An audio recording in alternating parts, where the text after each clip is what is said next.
अस्सलाम वालेकुम। Class 7 lecture number 50 तफहीम इबारत। नज़्म हमारी बरसात इस वीक में चल रही थी, बरसात की तशरीहात चल रही थी। तशरीहात हमने 3 बंद की उसके 3 ही बंद थे नज़्म के और तीनों की हमने तशरीह की। अब हम तशरीहात के बाद नज़्म की तफहीम इबारत करने जा रहे हैं। दीगर जो होते हैं चैप्टर्स जो हमारे असबाब दूसरे हैं, उनमें आपको एक पैराग्राफ दिया जाता है और उस पैराग्राफ में से फिर सवालात बना के और आपको तफहीम के लिए दिए जाते हैं। नज़्म का मामला थोड़ा सा चेंज है। नज़्म के अंदर आपकी पूरी नज़्म ही आपकी इबारत में शामिल होती है, तो कोई स्पेसिफिक बंद या कोई स्पेसिफिक शेर नहीं है कि उसी में से आपको क्वेश्चन आए। 3 बंद पे मुश्तमिल ये नज़्म है, तो आप तफहीम हल करने से पहले अपनी जो बुक है उसके ऊपर पेज नंबर 113 पे पूरी नज़्म दी हुई है। पूरी नज़्म को खोल के आप अपने सामने रखेंगे और उसके बाद आप तफहीम इबारत इसको हल करेंगे।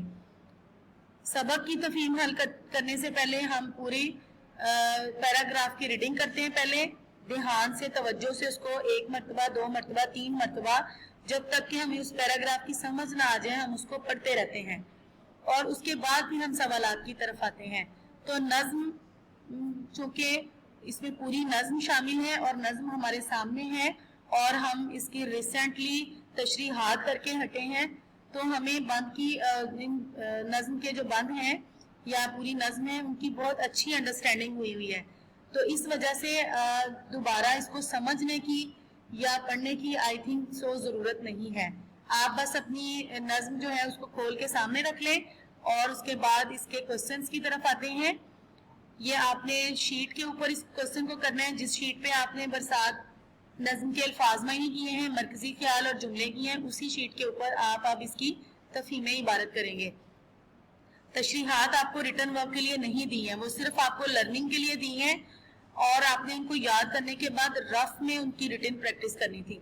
उनको नीट पे उतारना नहीं था, वो आपने कंपोज को ही याद कर लेना था। लेकिन तफहीम इबारत के क्वेश्चन आंसर्स आपको लिखने पड़ेंगे। आप अपने पेज को प्लान करें जिस तरह से कि आपको तफहीम इबारत के लिए डे 1 से बताया गया है, चैप्टर 1 से, कि किस तरह से आपने इसको करना है। सबसे पहले ऊपर तफहीम इबारत लिखेंगे और फिर आप लिखें बरसात है, ये बरसात की तफहीम इबारत है। उसके बाद नीचे लिखें सवालात के जवाबात, ठीक है, और फिर आप लिखेंगे मार्कर से दरमियान में लिखेंगे जीम नंबर 1। सवाल लिखने की जरूरत नहीं होती है क्योंकि सवाल हमारे सामने मौजूद होते हैं, सिर्फ हमने उनके जवाबात लिखने होते हैं। तो जीम नंबर 1 लिखने के बाद आप उसके नीचे से उसका जवाब शुरू कर देंगे। तो सवालात को देखते हैं कि क्या सवालात हैं। बरसात से बियाबा में क्या तब्दीली आती है। बियाबा का आपको 12 मीनिंग बताया जा रहा है, 12 मरतबा। बियाबा का मतलब है वीरान, वीराना या सहरा। वीराना या सहरा जो है वो बियाबान होता है। तो शायर इसमें क्या हमसे पूछ रहे हैं कि बरसात से बियाबा में क्या तब्दीली आती है। तो आप इसके जवाब लिखें। आपने तशरीह नंबर 1 जो पढ़ी है उसमें से ही आप मटीरियल जो है वो चूज करके तो इसका लिख सकते हैं जवाब। आपको मैं थोड़ा सा हिंट देने के लिए बता भी देती हूँ कि किस टाइप का आप आंसर लिख सकते हैं इसका। जैसे कि मैंने तशरीह में से कुछ जो जुमले वो पिक किए हैं कि बरसात से बियाबा में भी उसी तरह रौनकें और बहारें लग जाती हैं जिस तरह बागों में।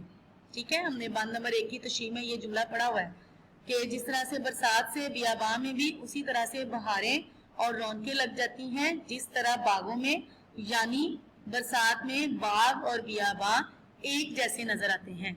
ठीक है, ये तब्दीली आती है। इतना ही आंसर आपको काफी है। इसके बाद क्वेश्चन 2 है, बरसात के दिनों में बन में चिरागा कौन करता है। चिरागा करना क्या होता है, चिराग जलाना, रोशनियां जलाना। तो कौन करता है, हमने नज़्म में पढ़ा है जुगनू की जगमग बन में चिरागा। तो कौन करता है, बरसात के दिनों में बन में चिरागा जुगनू करता है। कौन की जगह पे आप जुगनू लिख देंगे और बाकी सारा जो क्वेश्चन है उसी को एज इट इज आंसर के अंदर लिख देंगे। मेन चीज आप लोगों की यही देखी जाती है तफहीम इबारत में। तफहीम का मतलब ही है कि फहम, समझ کہ عبارت کی آپ کو سمجھ کتنی ہے, یا اگر آپ کی نظم ہے تو اس کی کتنی سمجھ آپ کو آئی ہے, اور آپ نے اس کے سوالات کے جوابات جو ہیں وہ کس طرح سے دینے ہیں. تو برسات کے دنوں میں بن میں چراغا جگنو کرتا ہے. سوال نمبر 3, نظم میں سے ہم قافیہ الفاظ چن کر لکھیں. ہم قافیہ الفاظ کون سے ہوتے ہیں؟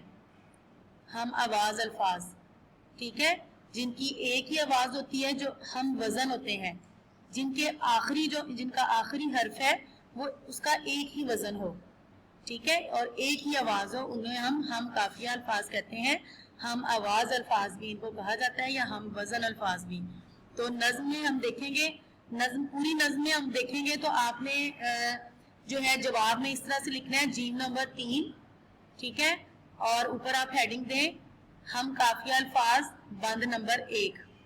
3 بند ہیں تو تینوں میں ہم قافیہ مختلف ہیں, ٹھیک ہے, مختلف ہم وزن الفاظ ہیں. تو آپ ہیڈنگ دے لیں ہم قافیہ الفاظ بند نمبر 1.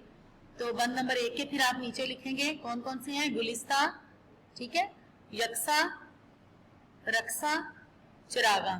دیکھیں ان کی آواز بھی ایک ہے, ان کا وزن بھی, آخری حرف بھی ایک ہی ہے. اس کے بعد آپ لکھیں گے ہم آواز الفاظ بند نمبر 2. بند نمبر 2 کے کون سے ہیں, ہراول, ٹھیک ہے, جلتھل, مخمل, جنگل, منگل. پھر آپ لکھیں گے ہم آواز الفاظ بند نمبر 3. بند نمبر 3 کے کون سے ہیں, شادماں, رواں, پیرو جواں اور جانے جہاں. اس طرح سے تینوں بند کے آپ نے الگ الگ سے ہم قافیہ الفاظ چن کے اپنی کاپی پہ لکھنے ہیں. اس کے بعد سوال نمبر 4 ہے ہمارا. یہ سوال نمبر 4 ٹوٹلی آپ کا ایک کریٹو کوسچن ہے, یعنی آپ کی ایکسرسائز میں یا نظم میں اس کا آپ کو کہیں بھی کوئی ورڈ نہیں ملے گا. یہ آپ کا کہہ لیں کہ جنرل نالج کا کوسچن بن جاتا ہے, اور یہ اگر آپ ابھی کر لیں گے 7 کے لیول پہ تو یہ آگے جا کے 9th 10th میں بھی آپ کے بہت کام آئے گا. تو یہ سوال کیا ہے, ٹیپ کا مصرع سے کیا مراد ہے, اس نظم میں کون سا مصرع ٹیپ کا مصرع کہلائے گا. اب میں آپ کو خود سے اس کا لکھواؤں گی ڈیفینیشن کہ ٹیپ کا مصرع جو ہے یہ کیا ہوتا ہے. تو لکھیں جس نظم کے ہر بند میں ایک ہی مصرع بار بار دہرایا جائے اسے ٹیپ کا مصرع کہا جاتا ہے.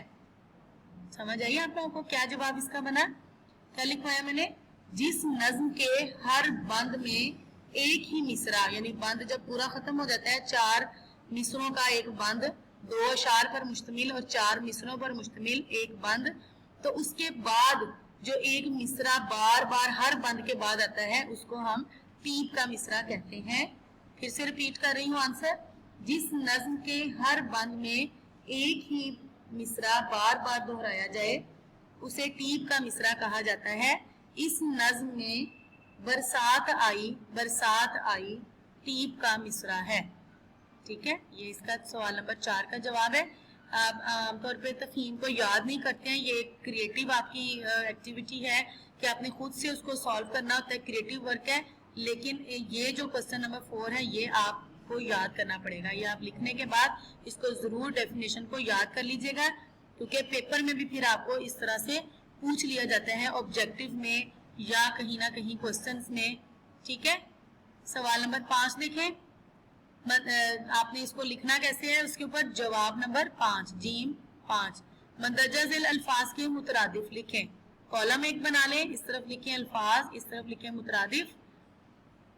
سارے الفاظ اتار لیں اور ان کے سامنے ان کے مترادف لکھتے جائیں. سب سے پہلا لفظ ہے می.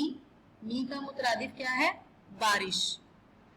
بیاباں, بیاباں کا مترادف صحرا بھی ہو سکتا ہے اور ویرانہ بھی.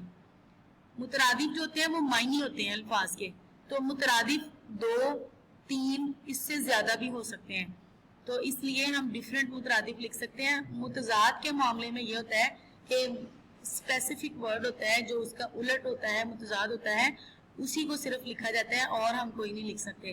لیکن مترادف میں ہم ڈیفرنٹ لکھ سکتے ہیں, ایک سے زیادہ بھی لکھ سکتے ہیں.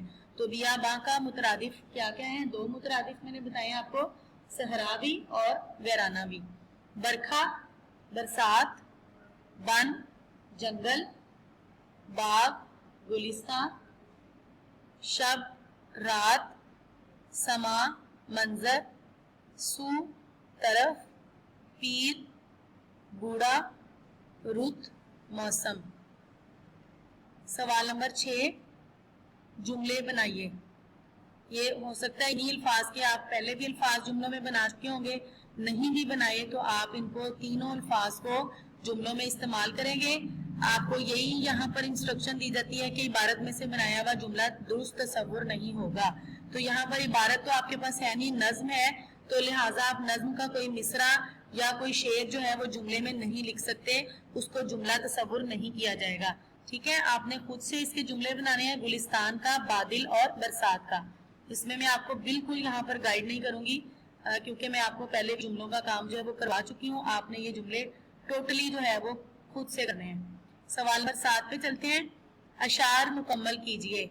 अशार आपने मुकम्मल करने हैं। इसको चाहे आपने जो कंपोज आपके पास है उसको आप पेस्ट करके उसके ऊपर भी कर लें, लेकिन अगर कॉपी पे भी उतार लें तो बेस्ट है। इसी तरह से ब्लैंक की फॉर्म में आप जिस शीट के ऊपर काम करें, जिस पेज पे, उसके ऊपर इसी तरह से ये ब्लैंक की शक्ल में उतार लें इसको। ठीक है, इसी तरह से क्वेश्चन लिखें। जीम नंबर 7, अशार मुकम्मल करें और नीचे इस तरह से ब्लैंक्स करके और दोनों मिसरे लिख लें। तो इनको फिर मार्कर के साथ फिल करें। कोयल की कूकू, बागों में रक्सा, यहाँ बागों आएगा, यहाँ कोयल। जुगनू की जगमग, बन में चरागा, यहाँ जुगनू आएगा और यहाँ आएगा बन। सवाल नंबर 8, इसको आप किस तरह लिखेंगे? जीम 8। ठीक है, मिसरों को तरतीब से लिखें। दिल शाद माँ है, दिलकश समा है, ये हमने बुक एक्सरसाइज में किए हुए हैं, आप वहां से भी देख सकते हैं, बुक से भी देख सकते हैं, नज्म को देख के। तो आप इसको दुरुस्त करके जो है वो नीचे वाली लाइन पे लिख लें, या आप इनको जो गलत तरतीब है उसको लिखे ही ना, दुरुस्त करके बस आप लिख दें जवाब में। ठीक है, क्वेश्चन तो हमें लिखना नहीं होता, जस्ट आंसर लिखना होता है। तो आप इसको सिर्फ दुरुस्त तरतीब वाला जो है वो अपनी पेज पे ऊपर लिखें इसको जवाब में। दिलकश समा है, दिल शाद माँ है। खुशियों का हर सू दरिया रवा है, ये मैंने दुरुस्त तरतीब से आपको बता दिया। खुशियों का हर सू दरिया रवा है। बरसात की रुत जाने जहां है, ये वही सवाल आपको रेपिटेशन में दे दिया तफहीम में, जो कि आपने बुक एक्सरसाइज में भी किया हुआ था। वहां पे जरा ज्यादा मिसरे थे ये, यहाँ पे आपको सिर्फ 3 दिए गए हैं। तो लेक्चर नंबर 50 आपने तफहीम इबारत की, नज्म बरसात की, ये आपका रिटन वर्क था। इसमें लर्निंग का सिर्फ एक ही क्वेश्चन है। सवाल नंबर 4 जो है, टीप का मिसरा से क्या मुराद है और इस नज्म में कौन सा मिसरा टीप का मिसरा है, ये आपने बस याद कर लेना है। बाकी सारे जो हैं वो आपके जरूरी नहीं है कि यही सवाल हो, डिफरेंट क्वेश्चंस और डिफरेंट वर्ड्स के साथ आपसे पूछे जा सकते हैं तफहीम में, अगर नज्म में से तफहीम दी जाए तो। ठीक है, तो लर्निंग आपकी कुछ भी नहीं है, जस्ट आपका ये रिटन वर्क था कि जिसमें आपने तफहीम को अपने पेजेस के ऊपर हल कर लिया। लर्निंग में कुछ नहीं है। तो लर्निंग में फिर मैंने आज तशरीहात के बाद तफहीम इबारत फौरन से इसीलिए रखी है ताकि आपको तशरीहात को रिवाइज करने का मौका मिल जाए। ठीक है, तो आज की डायरी में मैं आपको क्या दूंगी, आपको मैं दे रही हूँ कि लर्न अगेन या रिवाइज तशरीहात नज्म बरसात 1, 2, 3। ठीक है, 1B, 2B, 3B, तीनों तशरीहात आज आपने फिर से रिवाइज करनी है, उनको जुबानी पढ़ना है, किसी को सुनानी है। अगर उसमें से मतलब किसी से बड़े से पूछ लें कि मैं कौन सी लिख के दिखाऊं, ठीक है, तो छोटा सा टेस्ट दे दें अपने तौर पे रफ काम में। तो जो आपसे कहीं जाए कि बंद नंबर 1 की लिखें, 2 की या 3 की, तो आप उसको लिख के भी दिखा दें। तो लेक्चर नंबर 50 की आपको डायरी क्या दी है? लर्न अगेन, तशरीहात, नज्म बरसात, बंद नंबर 1, 2 और 3।